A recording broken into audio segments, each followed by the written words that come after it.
Hello and welcome to Learning Differently by Get for deaf and hard-hearing students. Having students who are deaf or hard of hearing in a classroom can be a great challenge to the level of accessibility of a class, but can also serve as a catalyst for making effective UDL-focused changes that improve the classroom experience for everyone.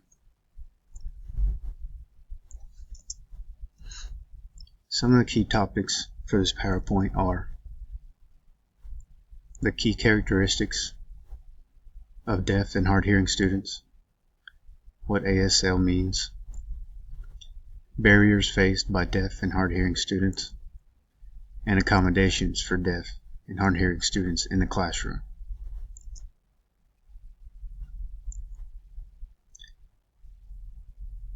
When interacting with students who are deaf or hard of hearing, there are a few characteristics to be aware of when interacting with people who are deaf or hard of hearing.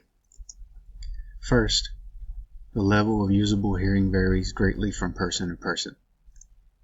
And secondly, they may or may not speak, and communication may or may not require an ASL interpreter. One must be careful in making assumptions. You might meet one person who is deaf or hard of hearing who speaks and converses as would a fully hearing person would, while others would only use American Sign Language or ASL.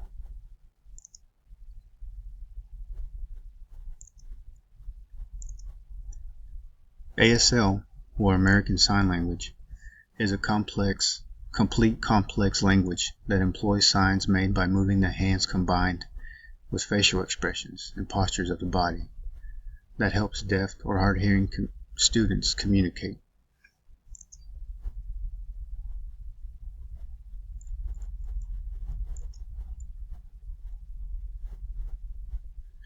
Some typical barriers that limit the effectiveness of a course for students who are deaf or hard-hearing include lack of captions for many videos or web videos, oral intensive lecture styles, group work and breakout sessions that involve quick discussions with mostly hearing peers, fast-moving classes in which there is no time allowed for interpreters to catch up with material, note-taking, which is made difficult by having to watch all at once.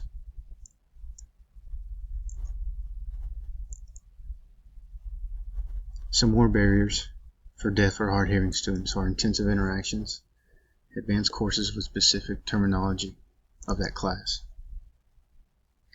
Intensive interactions can also be difficult to carry due to time allowed for information processing on the interpreter's behalf, which is greatly strained in advanced courses or courses that have tons of specific terminology, which require a lot of spelling, since signs for terminology may not exist.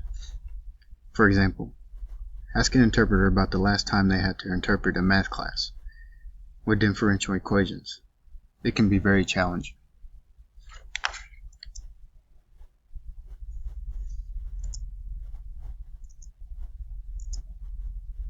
The single greatest barrier is the typical lecture class, which is definitely not deaf friendly.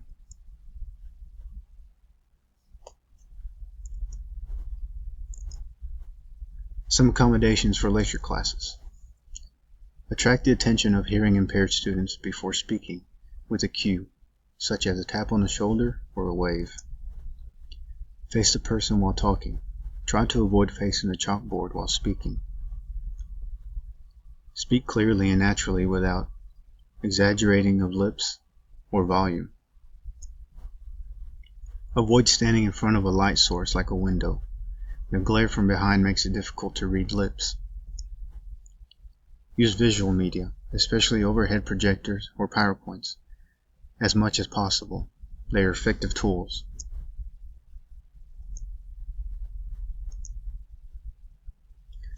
From a UDL perspective, it makes most sense to implement a note-taking system for the whole class rather than as accommodation for just one student.